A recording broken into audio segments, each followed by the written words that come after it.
하나님 주시는 말씀은 에베소서 4장 18절 말씀, 한 절 말씀 함께 보시겠습니다.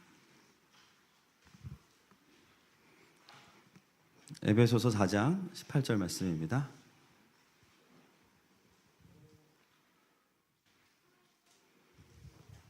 한 절 말씀이기 때문에 우리 같이 천천히 하나님의 말씀 읽겠습니다. 시작. 그들이 총명이 어두워지고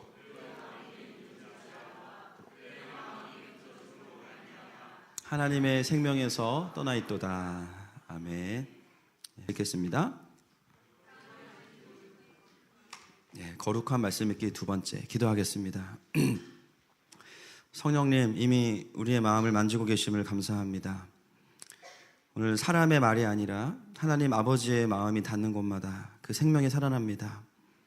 하나님, 오늘도 눌리고 갇히고 포로된 모든 것들을 자유케 하실 뿐만 아니라 하나님의 글로리로 일어날 수 있는 시간으로 사용하여 주시옵소서.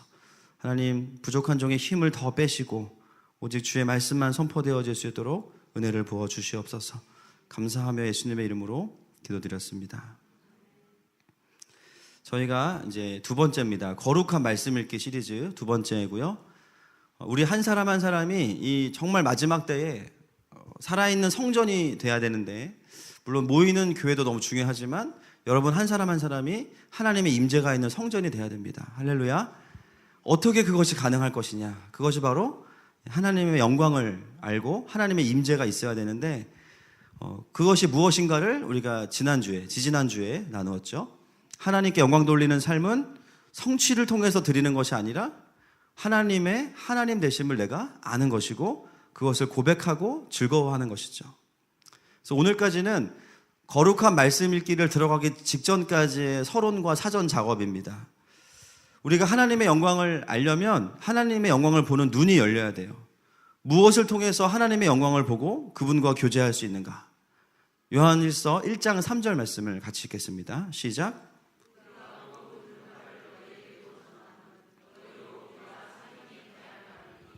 우리의 사귐은 아버지와 그의 아들 예수 그리스도와 더불어 누림이라. 아멘.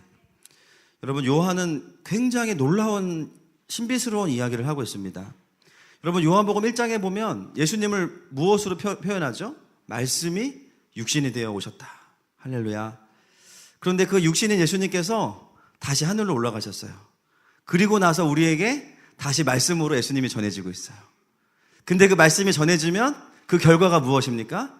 성경 지식이 많아지는 것이 아니라 하나님 아버지와 예수 그리스도와 사귐이 있게 되는 거예요. 다시 말씀으로 예수님은 우리에게 살아계신 예수님으로 다가오시는 것이죠. 분명히 글로 예수님에 대한 것을 전하는데 그 결과는 내가 예수님을 인격적으로 경험하는 것이죠. 그러므로 하나님과의 교제는 반드시 말씀을 기반으로 되어지는 것입니다. 말씀이 없이는 하나님과의 친밀함은 올 수 없는 것이죠. 말씀 속에서 하나님이 어떤 분이신지를 보고 그 눈이 열려야만 우리가 그분과 사귀고 깊어질 수 있는 거예요. 그래서 이제 말씀이 열리지 않을 경우에 어떤 현상이 벌어지는가? 성경을 피면 이제 말씀이 열려지지 않은 분들은 까만 건 글씨고, 네, 그겁니다. 그게 성경이 맞냐, 기냐, 막 한 권이라고 하면서 왜 이렇게 안에 66권이 들어있냐, 막 그러고, 피는 순간, 분명히 내가 방금 자고 일어났는데 말씀을 피는 순간 또 졸립니다. 그죠? 물론 좀 피곤하고 잠시 졸릴 수 있어요. 그런데 신앙생활을 한 지가 오래되었고 예배도 많이 드렸는데 계속 나에게 말씀이 열려지지 않는다. 이런 분들은 적절한 영적인 조치가 필요합니다. 적어도 내가 말씀 안에서 하나님과 깊은 교제로 나아가지 못하고 있다는 증거죠. 말씀으로 볼 수 있는 눈이 가리워져 있기 때문이에요. 그래서 성경을 글자는 읽는데 말씀이 내 영 안으로는 들어오지 못하는 거예요. 왜 그 영적인 눈이 가리워지고 우리가 오늘 본문의 표현에 따르면 생명에서 떠나 있는가? 그것이 오늘 본문에 나와 있습니다. 4장 18절 말씀을 우리가 이해하려면 4장 전체의 문맥을 좀 봐야 됩니다. 여러분 성경을 한번 보시죠. 4장을 보시면, 에베소서 4장을 보시면 1절부터 16절까지가 어떤 내용이냐면요, 성령께서 교회를 하나가 되게 하셨다라고 말하고 있어요. 그러면서 우리가 그리스도를 아는 것으로부터 그리스도에게로 자라가야 된다라고 이야기하고 있습니다. 그리고 그것은 공동체 안에서 서로 지체됨을 통해서 되어진다라고 이야기하고 있어요. 그러면서 이 살아있는 생명의 공동체에 들어오지 못하는 이방인들을 향해서 권면하는 내용이 17절부터 24절까지의 내용이고요. 바울은 그 속에서 무엇을 권면합니까? 단순히 교회 열심히 나와라, 열심히 성실하게 참석해라, 이것만을 말하는 것이 아닙니다. 너희가 왜 공동체 안에 함께할 수 없냐? 너희들 안에 생명이 없기 때문이다. 그 생명이 없는 것은 하나님을 볼 수 없기 때문이다. 왜 볼 수 없는지에 대한 원인을 17절부터 24절, 특별히 오늘 우리가 보고 있는 4장 17절부터 19절까지에 걸쳐서 명확하게 진단하고 있습니다. 그래서 17절, 18절, 19절은 절수로는 3절이지만 원래 문장으로는 한 문장이에요. 한 문장. 그래서 원래 주어와 동사가 뭐냐? 내가 이것을 너희에게 증언한다.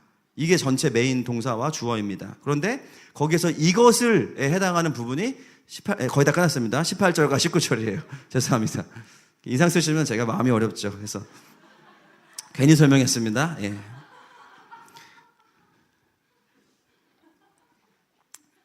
결론적으로는 우리가 하나님을 볼 수 없고 생명에서 떠나 있는 상태, 이 상태가 왜 우리에게 오는지를 오늘 18절 말씀에서 명확하게 진단하고 있는 거예요. 말씀이 잘 읽혀지지 않는 이유가 여기에 발견되어지는 거죠. 우리의 총명이 어두워졌기 때문이라고 오늘 본문은 말하고 있습니다. 언어로 보면 이해력이 어두워졌다 이렇게 표현되어 있어요. 말씀이 안 깨달아지고 말씀이 안 보이는 거죠. 여러분, 지금 바울은 누구에게 이 편지를 쓰고 있죠? 에베소의 성도들에게 쓰고 있어요. 교회 열심히 다니는 사람들에게 쓰고 있어요. 그 중에서도 그 교회 안에 있는 이방인들을 향해서 쓰고 있습니다. 쉽게 말하면 누구에게 쓰는 겁니까? 한 글자로. 잘 아시네요. 저도 저를 향해서 말씀하고 있는 거예요. 얼마든지 우리가 총명이 어두워진 상태로도 예배하고 교회 안에서 신앙생활을 할 수 있어요. 중요한 것은 무엇입니까? 생명에서 떠나 있다는 게 핵심이에요. 그런 사람들의 특징이 바로 그 다음 구절인 19절에 나와 있는데요. 같이 한번 읽겠습니다. 4장 19절 말씀 시작. 그들이 감각 없는 자가 되어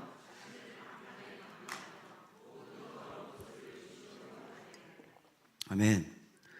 생명 없는 종교인의 특징, 하나님의 뜻보다는 자신의 마음과 자신의 본능을 쫓아서 살아갑니다. 하나님도 자신의 본능을 쫓아가는 삶을 도와주셔야 되는 분인 거죠. 안 도와주면 헌금도 안 하고 하나님 협박하고, 그죠? 하나님 원망하고.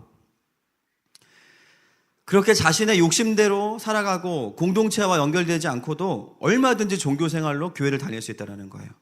그런데 그 원인이 무엇이냐? 결단이 부족하거나 성실함이 부족해서가 아니라 총명이 어두워졌기 때문입니다. 하나님을 볼 수 없는 상태로 계속해서 나오기 때문이에요. 예배도 드리고 성경도 읽어요. 그런데 총명이 어두워져 있습니다. 바울은 에베소서 1장에서 마음의 눈이 밝아지도록 성령의 은혜가 필요하다고 이야기하고 있습니다. 아멘이십니까? 여러분, 아무리 똑똑해도 하나님을 알 수가 없어요. 아무리 똑똑해도. 독일의 천재 철학자, 실존주의 철학자 두 글자인데 누군지 아십니까?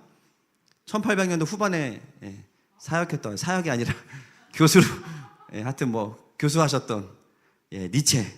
니체가 뭐라고 얘기했죠? 하나님은, 신은 죽었다. God is dead. 그렇죠. 그 독일의 모든 철학을 다 망라했던 니체가 그렇게 이야기했어요. 물론 그가 말했던 맥락을 그 책을 찾아보면 조금 우리가 아는 거랑은 다르지만 결과적으로 신은 죽었다고 이야기합니다. 그런데 여러분, 팩트만 놓고 봅시다. 팩트. God is alive. 니체 is dead. 죄송합니다. 영어로 해가지고 하나님은 살아계시고 니체는 죽었습니다. 여기 니체 만나보신 분 계십니까?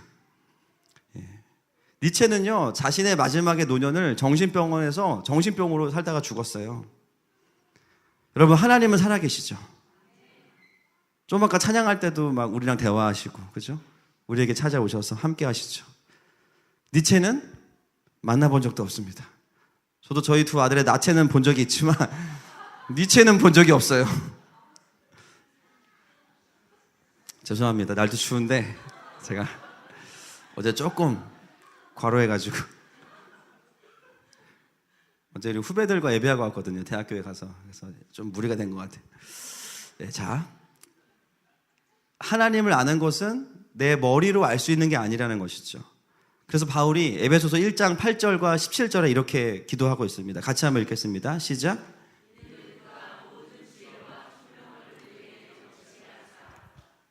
17절 시작. 우리 주 예수 그리스도의 하나님 지혜와 계시의 영을 너희에게 주사.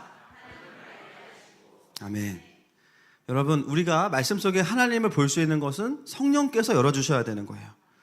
성령의 조명하심 없이는 성경을 성경으로 읽을 수가 없습니다. 성령의 도우심 없이는 말씀을 통해서 우리가 하나님을 볼 수 없습니다. 그래서 성령께서 주시는 지혜와 총명은 뭐냐면 성경의 논리를 따라갈 수 있는 지적인 능력이 아니라 말씀 속에서 하나님 아버지를 볼 수 있는 눈이 열려야 되는 거예요. 여러분, 그렇다면 우리가 이것을 정말 믿는다면 우리는 어떻게 살아야 될까요? 하나님의 말씀을 읽기 이전에 반드시 겸손하게 기도해야겠죠. 주님, 제가 지금부터 말씀을 읽을 텐데 말씀을 깨닫게 해 주십시오. 이 말씀 속에서 하나님 아버지의 마음을 알게 해 주십시오. 하나님이 어떤 분이신지 하나님의 영광을 보여주십시오. 그러한 겸손한 은혜를 간구하는 기도가 우리에게는 필요합니다. 그럴 때 우리에게는 총명이 돌아오면서 하나님을 향한 눈이 열리게 되는 거예요. 누가복음 15장에 보면 돌아온 탕자의 비유가 나옵니다. 여러분 다들 아시죠? 돌아온 탕자의 비유. 한 글자로 말하면 나죠, 나. 또 아버지의 유산을, 아버지가 살아계신데 유산을 달라고 하는 거예요. 이런 싸가지 없는 자식이 어디 있습니까? 그렇죠? 유산을 달라고 해서 가서 막 열심히 장사해서 돈을 막 잘 벌었으면 좋겠는데 아니에요. 허랑망탕하게 돈을 다 허비합니다. 이제는 먹을 게 없어요. 그래서 그 본문에 보니까 무엇을 빼앗아 먹냐면 돼지들이 먹는 쥐염열매를 빼앗아 먹으려고 하는데 그것도 주는 사람이 없는지라 이렇게 나옵니다. 얼마나 비참해요? 근데 그 순간 이 둘째에게 엄청난 변화가 일어납니다. 그 본문이 누가복음 15장 17절 말씀입니다. 같이 한번 읽겠습니다. 시작.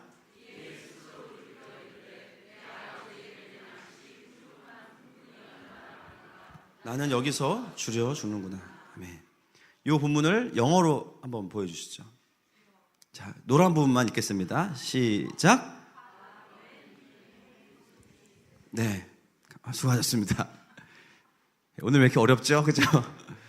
예, 이에 스스로 돌이켜라고 개역개정은 나오지만 옛날 성경은 뭐라고 나오냐면요, 총명이 돌아왔다고 표현해요. 그죠? 그가 그의 센스, 총명으로 돌아왔다 이렇게 나옵니다.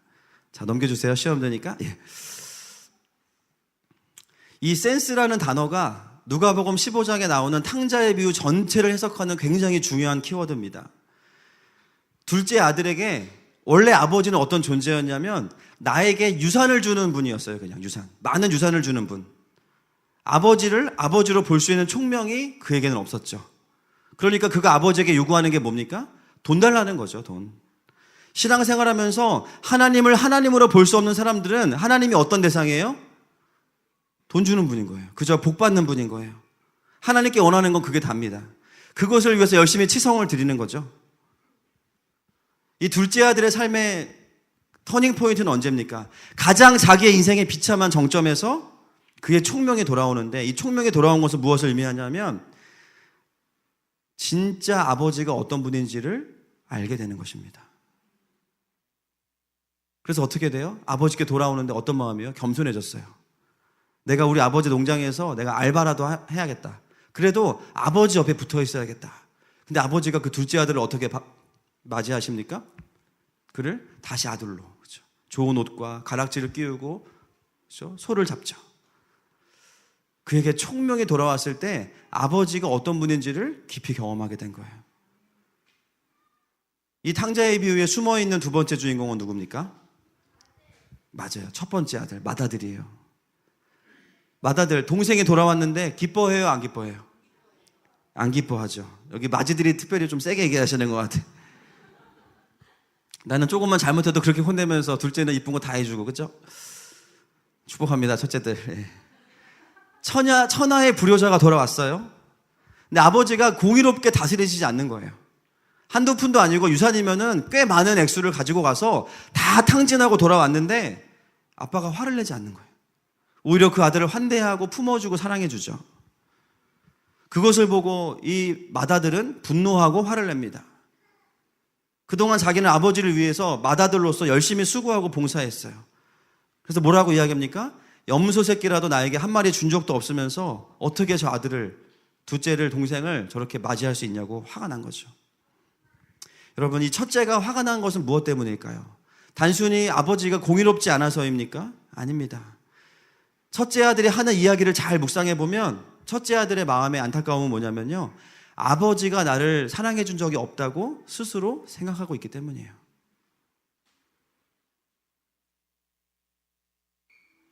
그런데 그 첫째 맏아들의 생각은 틀렸죠. 아버지가 큰아들에게 무엇을 말씀하십니까? 누가복음 15장 31절 시작.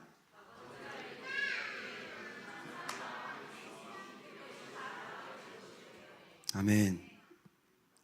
큰아들도 무엇이 문제냐면 늘 교회 안에 있고 예배 안에 있지만 아버지를 아버지로 누릴 수 있는 총명이 그에게 없었던 겁니다.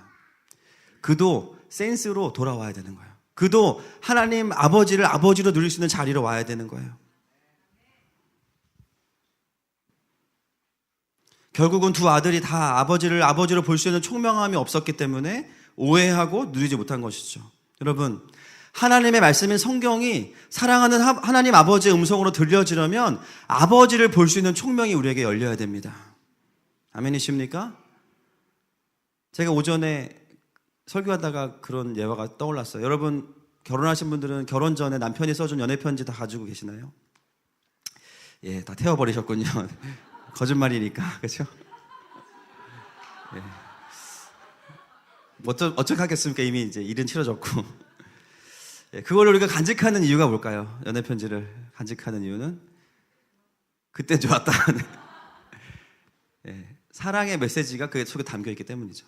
예, 나를 향한 그 한 남자의 그 마음이 담겨 있으니까는 버리기 싫은, 거기에 욕이 써 있으면 그냥 태워버렸을 거예요.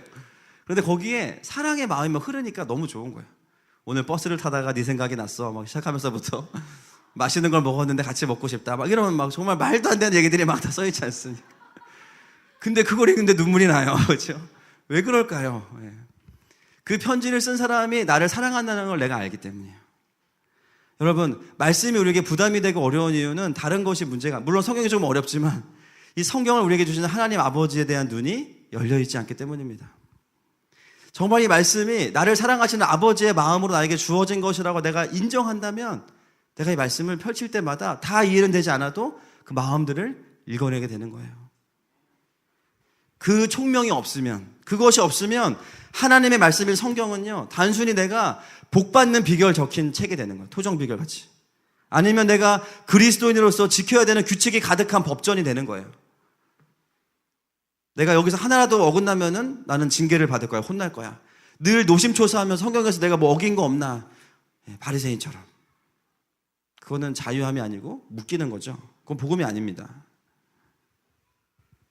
그래서 거룩한 말씀 읽기로 다음 주부터 들어가는데 우리에게 필요한 것은 가장 먼저 성령께서 저와 여러분에게 이 하나님 아버지를 볼 수 있는 눈을 열어주셔야 됩니다.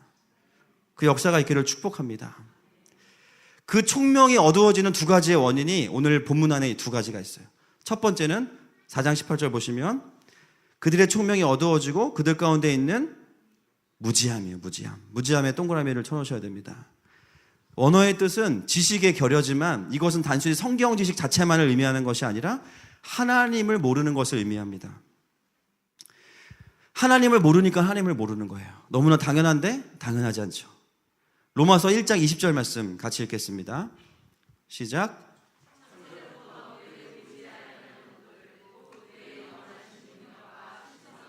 그가 만드신 만물에 분명히 보여 알려졌나니 그러므로 그들이 핑계하지 못할지니라. 아멘.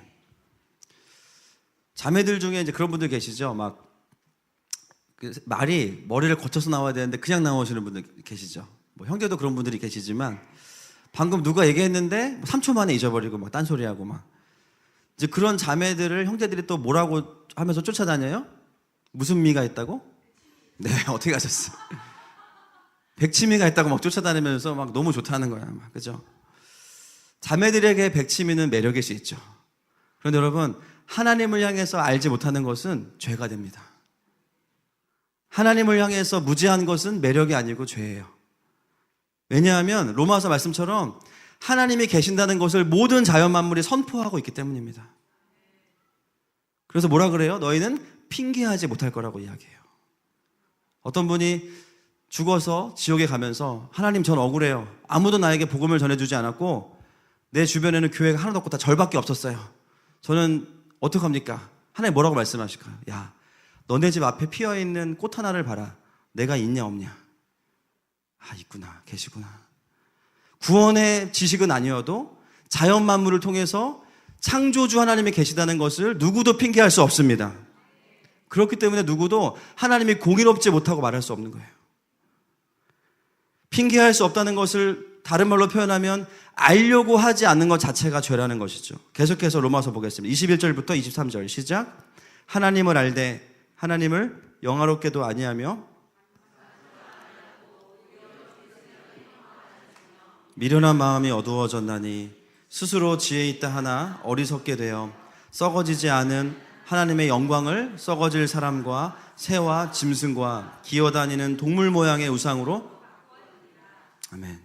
하나님은 믿는다고 하면서 하나님을 알려고 하지 않는다는 것은 있을 수 없는 일인 거죠. 굉장히 심각한 문제인 겁니다. 마치 내가 결혼을 했는데 남편이 누구인지를 알아보려고 하지 않는 거예요. 내가 교회를 다니면서 내가 믿고 있는 게 뭔지를 모르고 교회를 다니는 거죠. 하나님을 잘 알지 못하고 하는 신앙생활은 결국은 내 생각대로 하게 되거나 세상의 생각대로 신앙생활을 하게 됩니다. 그것은 엄청난 손해겠죠. 몰랐다고 핑계댈 수 있는 것이 아니라는 거예요. 저희 교회가 이제 분당에 이사 온 지가 한 3년 4개월 됐죠. 압구정에 1년 있었고 교회는 4년 3개월 됐으니까요. 2014년 5월에 저희가 이 까치마을로 이사를 왔는데 사실 교회가 이사를 올 때 그 분당으로 오게 된 이유는 정말 지극히 주관적이고 개인적인 체험이지만 제가 여기 장소를 보러 와서 장로님 자리에 앉아서 기도하는 하나님이 여기다 그러셨어요. 마치 귀에다 대고 말씀하시는 것처럼 개인적인 체험입니다. 뭐 다짜고짜 말씀하셔서 그럼 와야 되는구나. 근데 암만 생각해도 우리 교회 도시선교와 까치마을은 안 어울리는 거예요. 저도 압구정 아니어도 옥수동에는 있어야 되거든요. 그러면 도시 안에 정말 예배를 세우고 막 하나님 나라를 확장을 해야 되는데 까치마을이 웬 말이냐. 그러니까 당연히 같이 있는 형제들은 당연히 말이 안 되니까 반대할 수밖에 없는 거죠. 그분들이 악해서가 아니고. 저는 너무 이해가 되는 거예요. 그래서 여기서 투표했는데 저 빼고 다 안 되겠다고 하는 거예요. 그리고 이게 뭐 렌트도 아니고 여기는 구매를 해야 되니까 돈도 없고 뭐. 제가 교회 장소를 알아보면서 40군데 정도를 알아봤어요. 40군데. 서울에 동서남북을 다 알아봤습니다.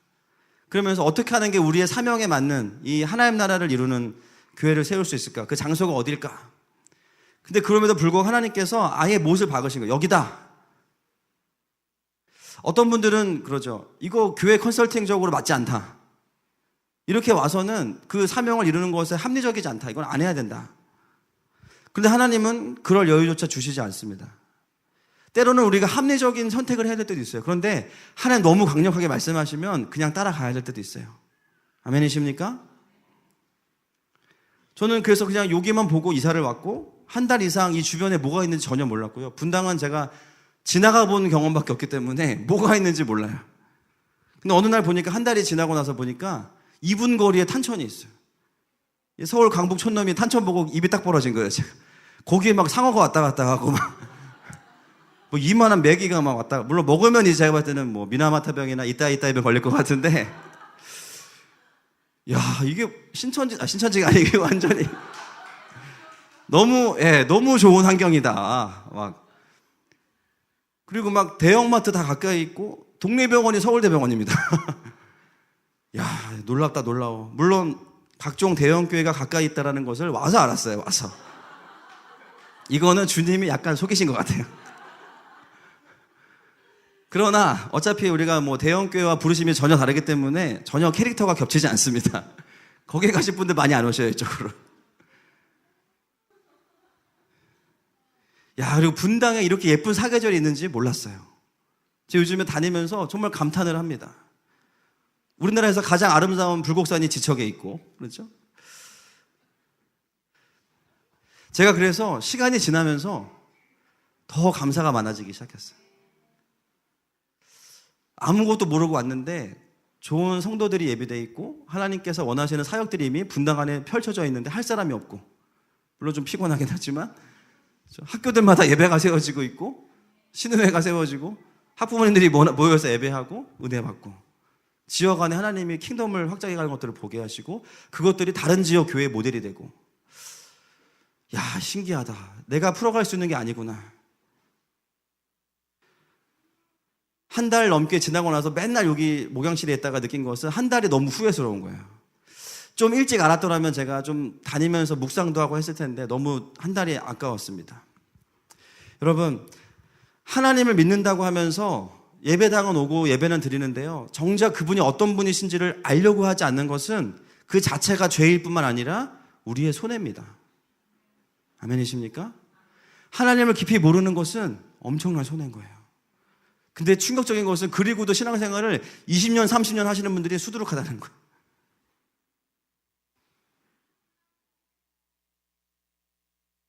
시작은 얼마든지 그럴 수 있죠. 어떤 응답이나 유익을 위해서 하나님이 아는 다른 이유로 교회에 올 수 있지만 계속해서 하나님을 모르는 무지함 가운데 있다면 여전히 그에게는 생명으로부터 떠나 있는 것입니다. 교회 안에서 영적인 이방인으로 머물 수밖에 없는 거예요. 하나님을 전혀 모르는 사람도 자연 만물을 보면서 하나님의 위대하심을 보게 되고 그 하나님을 만나기 위해서 말씀을 펴게 돼야 됩니다. 그리고 교회를 오래 다녔다고 할지라도 하나님을 알려고 다니지 않았다면 여러분, 우리는 우리의 마음을 돌이켜야 됩니다. 그분을 아는 것이 우리의 생명이기 때문이에요. 어떤 분들은 과거에는 내가 하나님을 알아갔지만 어느 순간 그것을 포기하고 여러 가지 이유로 인해서 내려놓으신 분들이 계신다면 다시 여호와께 돌아가십시다. 호세아서 6장 3절 말씀 같이 읽겠습니다. 시작. 그러므로 우리가